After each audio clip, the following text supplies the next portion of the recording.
저는 늘 스승이 있었으면 좋겠다고 생각했습니다.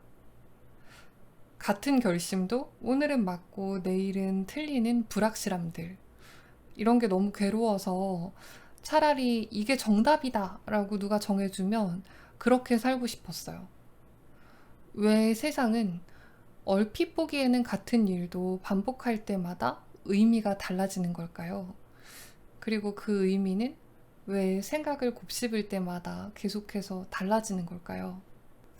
누구라도 좋으니 나를 이해해줬으면 할 때, 어떻게 살아야 하느냐고 아무나 붙잡고 물어보고 싶을 때, 들어서 본 적 없는 영역에 발을 들여놓고 싶을 때, 이럴 때 우리는 어떻게 해야 하는 걸까요?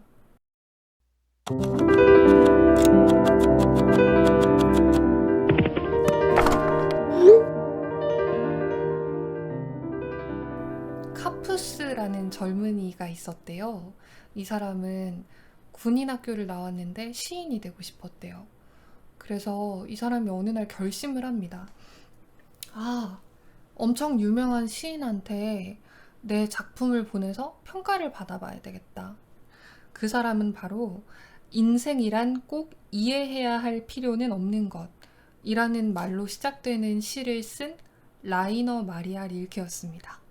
근데 우리는 인생을 너무 이해하고 싶잖아요.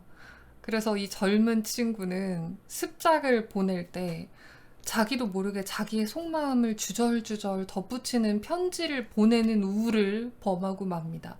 지금의 우리로 치면 유명인에게 내 작품을 봐달라. 그리고 내 인생에 충고를 해달라 라면서 엄청 긴 편지를 보낸 거예요. 심정은 이해하지만 어떻게 보면 릴케 입장에서는 굉장히 황당할 수가 있는 거예요. 얼굴도 모르는 사람이 자기 작품과 인생에 대해서 주절주절 늘어놓고 나서 자기한테 충고를 해달라고 하니까요. 근데 이 상냥한 시인은 아주 아름답고 정확한 글씨로 이렇게 답장을 보냈습니다. 당신의 내면으로 들어가라. 그리고 당신에게 글을 쓰라고 명령하는 근거를 찾아내라. 그러면 당신의 고독은 당신을 스쳐가게 될 것이다. 그 뒤로 이 두 사람은 약 5년간 편지를 주고받게 되는데요. 이 젊은이는 아주 오랜 시간이 지난 뒤에 릴케의 창작 세계에 대한 이해와 그리고 새로운 젊은이들의 성장을 위해서 주고받은 편지를 묶어서 발표합니다. 그 책이 바로 오늘 소개할 젊은 시인에게 보내는 편지입니다. 그리고 이 책은 우리들의 막막한 물음에 아주 아름다운 대답을 들려줍니다. 이 책의 원제는 번역된 제목과 같습니다. 젊은 시인에게 보내는 편지입니다. 젊다는 것은 무엇일까요? 아마 세계와의 경계에서 나를 발견해 나가는 일일 거예요. 그러면 젊지 않다는 것은 무엇일까요? 아마 나를 발견해 나가는 일을 멈추는 것이 아닐까 싶어요. 물론 젊다는 것이 젊지 않은 것보다 나쁜 것도 아니고 나를 발견하는 일을 멈추고 때로는 나의 내면으로 들어가서 나를 단단하게 다지는 시간 또한 반드시 필요한데요. 하지만 어느새 내가 스스로를 의심하고 지루해하고 있다면 이것은 어딘가 잘못되어 간다는 신호일 거예요.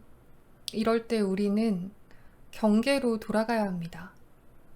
그러면 우리는 가본 적 없는 영역에 발을 내딛고 해본 적 없는 생각을 얻어서 다시 나의 내면으로 돌아가서 전보다 조금 확장된 사람이 될 수 있겠죠. 약간 문제될 게 있다면 그건 세상이 릴케처럼 친절하지만은 않다는 걸 텐데요. 다행히 릴케가 친절했었던 흔적이 이 책으로 남아 있습니다. 오늘은 낭독으로 마무리하려고 합니다. 열린 마음으로 편안하게 들어주세요.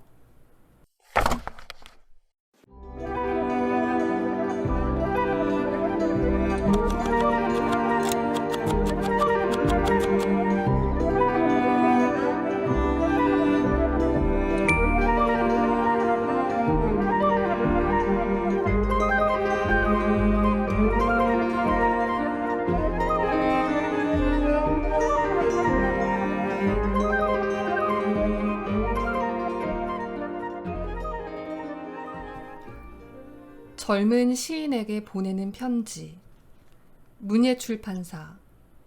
라이너 마리아 릴케. 송영택 옮김. 스웨덴 플레디에에서 1904년 8월 12일. 63페이지. 친애하는 카푸스 씨, 다시 잠시 동안 당신에게 이야기를 하고자 합니다. 당신에게 도움이 되거나 당신에게 유익한 이야기는 거의 할 수 없지만 말입니다. 당신은 이미 지나간 일이지만 커다란 슬픔을 많이 겪었습니다. 그리고 당신은 이 지나감마저도 괴롭고 역겨웠다고 하십니다. 그러나 잘 생각해 보십시오. 이 커다란 슬픔은 오히려 당신의 한가운데를 뚫고 간 것이 아닌가를, 당신의 내부에서 많은 것이 변화하지 않았는가를, 서러워하는 동안에 당신 자신이 어딘가에서, 당신의 본질 어딘가에서 변화하지 않았는가를. 위험하고 나쁜 것은 사람들의 목소리를 지우려고 사람들 사이로 끼어드는 그런 류의 슬픔뿐입니다. 그것은 마치 겉으로만 어설프게 치료된 질병처럼 조금 지나면 전보다도 더 무서운 힘으로 돌발해 나옵니다. 그리고 내부에 축적되어 하나의 삶이 됩니다. 살아있을 수 없는 무시당하고 타락한 삶이 됩니다. 그것은 사람의 목숨을 앗을 수도 있습니다. 만약 우리가 우리의 지식이 미칠 수 있는 곳보다 더 멀리 볼 수 있고 우리 예감의 전진 보루보다 조금만 더 앞을 내다볼 수 있다면 그때 우리는 아마도 우리의 기쁨을 견뎌내는 것보다 더 큰 신뢰감을 가지고 우리의 슬픔을 견뎌낼 것입니다. 왜냐하면 슬픔이란 어떤 새로운 것, 어떤 미지의 것이 우리의 내부로 들어온 순간이기 때문입니다. 우리의 감정은 나약하게 수줍어하며 침묵하고 우리 내부의 모든 것이 뒷걸음쳐서 거기서 하나의 고요가 생깁니다. 그리고 아무도 모르는 새로운 것이 그 한가운데 서서 침묵하는 것입니다. 우리의 거의 모든 슬픔은 긴장의 순간이라고 생각합니다. 그 긴장을 우리는 마비라고 느끼는 것입니다. 마비라고 느끼는 것은 이상하게 여기던 우리 감정이 살아있는 소리가 이제는 들리지 않기 때문입니다. 우리의 내부로 들어온 낯선 자와 둘만 있게 되기 때문입니다.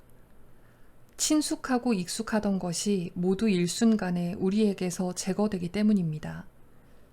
머물러 설 수 없는 과도기의 한가운데 우리가 서 있기 때문입니다.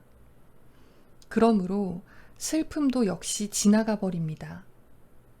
우리 내부의 새로운 것, 부가된 것은 우리의 심장 속으로 들어갔습니다.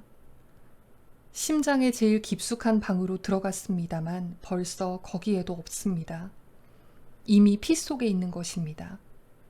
우리는 그것이 무엇이었는지를 모릅니다.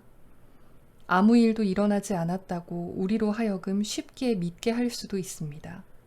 그러나 우리는 변한 것입니다. 마치 손님이 들어온 집이 변하는 것 같이 누가 왔는지를 말할 수는 없습니다. 우리는 아마도 그것을 결코 알지 못할 것입니다. 그러나 미래가, 그것이 일어나기 훨씬 전에 우리의 내부에서 변신하기 위하여 그렇게 우리 내부로 들어온다는 것을 많은 징후가 말해주고 있습니다. 그러므로 슬플 때에는 고독하게, 주의 깊게 있는 것이 매우 중요합니다. 왜냐하면 우리의 미래가 우리의 내부로 들어오는 순간은 언뜻 아무 일도 일어나지 않는 마비된 순간처럼 보이지만 이러한 순간이야말로 외부에서 오는 듯이 보이는 미래가 실제로 일어나는 저 요란스러운 우연적 순간보다 훨씬 더 삶에 가깝기 때문입니다. 우리가 슬픔을 가진 자로서 조용하고 끈기 있고 솔직할수록 보다 깊고도 보다 확고하게 그 새로운 것이 우리의 내부로 들어옵니다. 우리는 그것을 더욱 잘 획득하고 그것은 더욱더 우리의 운명이 됩니다. 그리고 훗날 언젠가 그것이 일어날 때 우리는 우리가 가장 깊은 내부에서 그것과 친근하고 가까운 사이임을 느낄 것입니다. 이것이 필요합니다. 그리고 그 방향으로 우리의 발전도 차츰 나아가겠지만 우리가 만나는 것이 전혀 낯설지 않고 오래전부터 우리 것이었을 뿐이다. 이렇게 될 필요가 있습니다. 지금까지 운동의 개념에 대한 생각이 자주 변경되지 않으면 안 되었습니다만 우리가 운명이라고 부르는 것이 외부에서 인간의 내부로 들어오는 것이 아니라 인간의 내부에서 외부로 나가는 것이라는 사실도 차츰 인식하게 될 것입니다.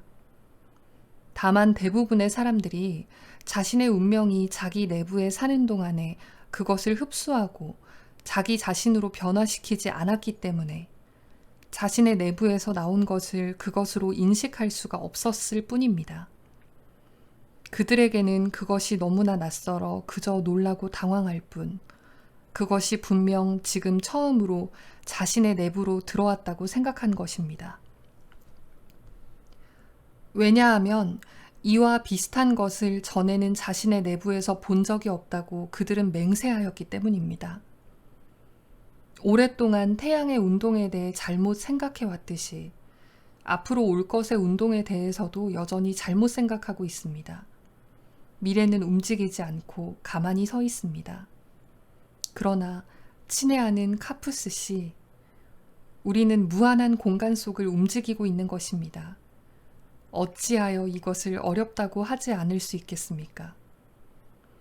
그리고 다시 고독에 대해 이야기한다면 우리가 가려서 집어들든 손을 떼든 할 수 있는 것은 필경 아무것도 아니라는 것이 더욱 명확해집니다.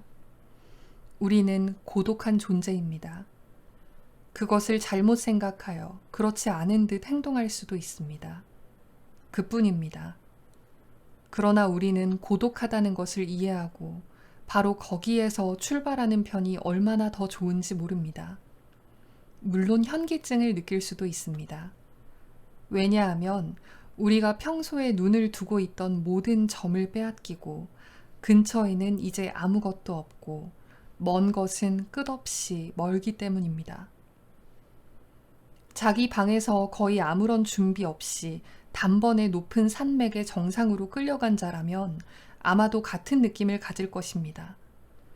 비할 데 없는 불안정감, 형언할 수 없는 것에 몸을 맡겨야 할 상태가 그를 거의 파괴해버릴 것입니다. 그는 추락하는 듯한 착각을 느끼고 공간에 내던져져 자신의 몸이 산산조각으로 흩어졌다고 생각할 것입니다.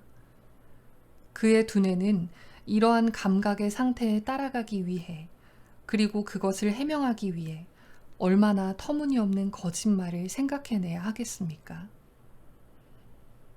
고독한 사람에게는 모든 거리, 모든 척도가 이처럼 변하는 것입니다. 이러한 변화의 대다수는 갑자기 일어납니다.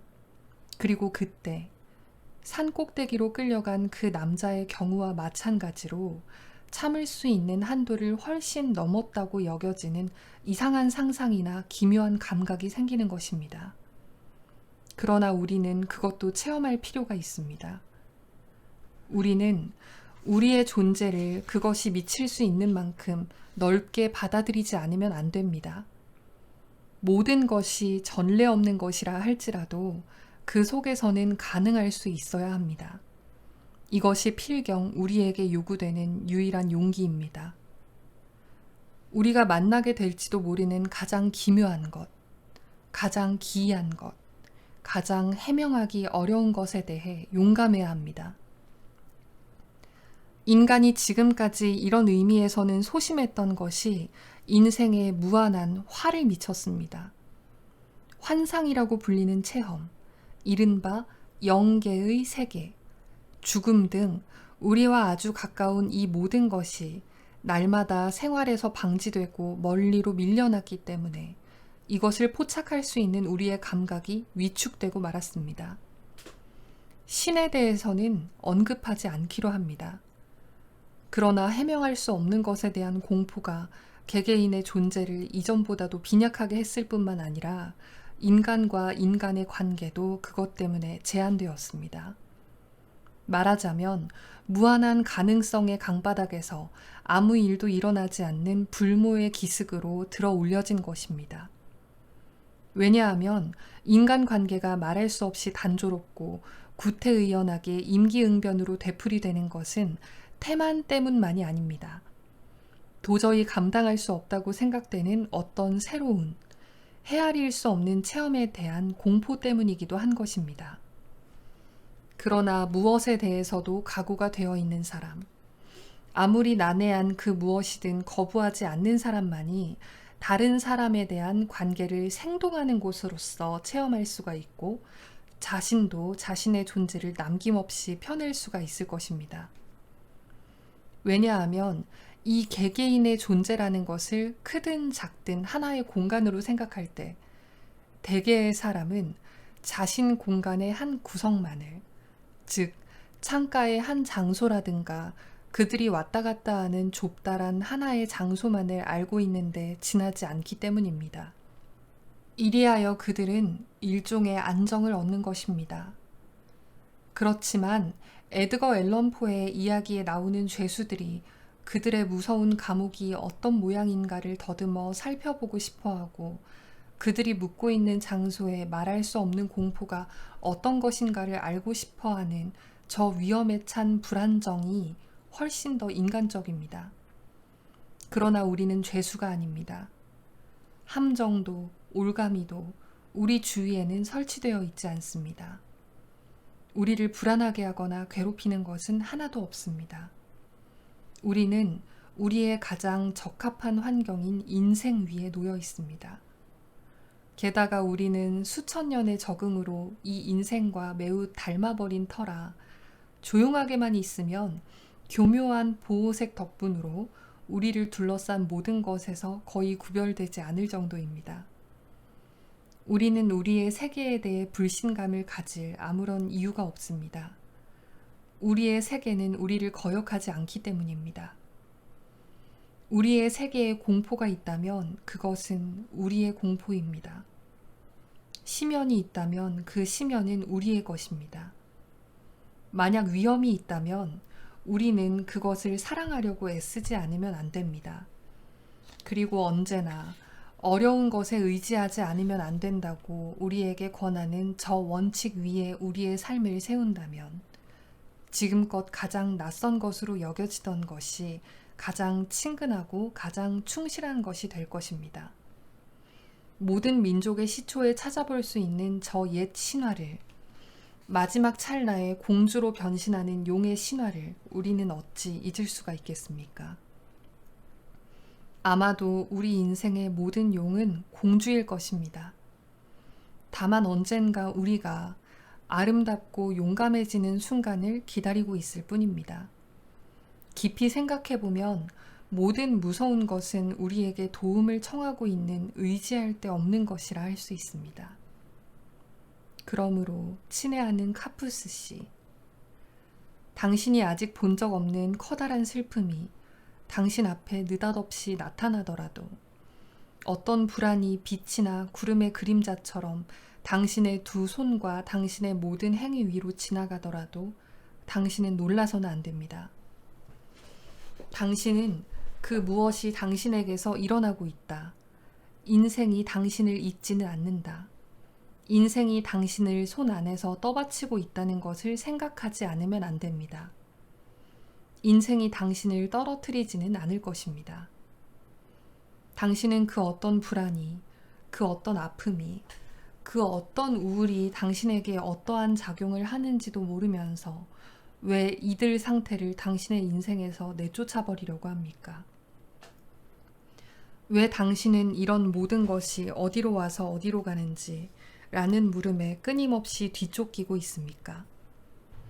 당신이 과도기에 있다는 것을, 그리고 자신이 변혁되기를 무엇보다도 원한다는 것을 알면서 말입니다. 만약 당신의 여정에 어떤 병적인 것이 있다면 병이란 하나의 유기체가 이질물에서 벗어나기 위한 하나의 수단이라는 것을 생각하십시오. 그때 우리는 유기체가 병에 걸리는데 협력하고 병을 완전히 거쳐서 탈출하는데 협력하지 않으면 안 됩니다. 그것이 유기체의 진보이기 때문입니다. 당신의 내부에서 친애하는 카푸스 씨, 지금 아주 많은 일이 일어나고 있습니다. 당신은 병자처럼 참을성 있고 회복기의 환자처럼 확신에 차 있어야 합니다. 왜냐하면 당신은 필시 둘 다이기 때문입니다. 게다가 또 당신은 당신 자신을 감시해야 할 의사이기도 합니다. 그러나 어떠한 병에도 의사가 기다리는 수밖에 달리 도리가 없는 그런 나날이 있게 마련입니다. 그리고 기다림이야말로 당신이 당신의 의사인 한 지금 무엇보다도 먼저 해야 할 일입니다. 너무 지나치게 자신을 관찰해서는 안 됩니다. 당신에게서 일어나는 일에서 너무 성급한 결론을 내려서는 안 됩니다. 그저 일어나는 그대로 버려두십시오. 그러지 않으면 지금 당신이 당하는 모든 일에 당연히 관련되어 있는 당신의 과거를 질책의 눈으로 보게 될 것입니다. 그러나 당신의 소년 시절의 과오나 소망이나 동경 가운데 지금 당신의 내부에서 작용하고 있는 것은 당신이 추억하여 판결을 내릴 만한 것이 못 됩니다. 고독하고 의지할 데 없는 소년 시절의 비상한 처지는 매우 어렵고 매우 복잡하며 매우 많은 영향 아래 놓여 있는 동시에 모든 실생활과는 유리되어 있으므로 어떤 악덕이 그 속에 들어서도 그것을 당장에 악덕이라고 부를 수는 없습니다. 일반적으로 명칭이라는 것에 대해서는 신경을 쓰지 않으면 안 됩니다. 한 생명의 파멸은 명칭이 없는 개인적 행위 자체에 의한 것이 아니고 한 범죄의 명칭에 의하는 경우가 많습니다. 이 명칭이 없는 개인적 행위란 아마도 그 생명의 아주 확고한 필연성이었을 것이며 그 생명이 쉽게 받아들이는 것이었는지도 모릅니다.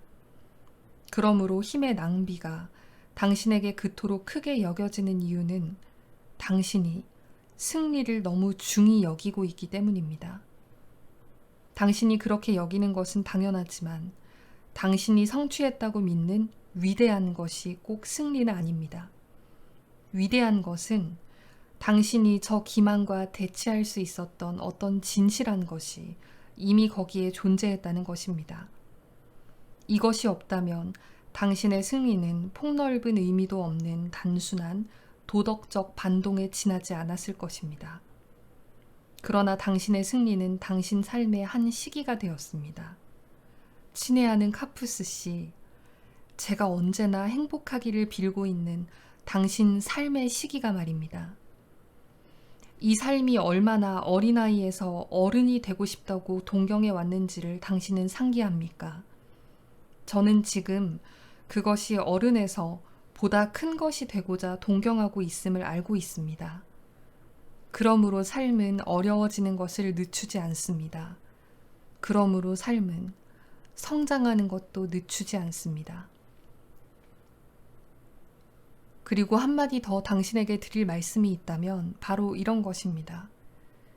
당신을 위로하려고 애쓰는 자가 때때로 당신을 기쁘게 하는 단순하고 조용한 말 그늘에서 아무런 고생도 없이 살고 있다고는 생각지 마시기를. 그의 삶도 많은 고생과 슬픔에 차 있고 당신보다 훨씬 뒤져 있습니다. 그렇지 않다면 그는 그러한 말을 찾아낼 수 없었을 것입니다. 당신의 라이너 마리아 릴케. 여러분에게 제가 소개해드린 구절이 꼭 용기가 되기를 바랍니다.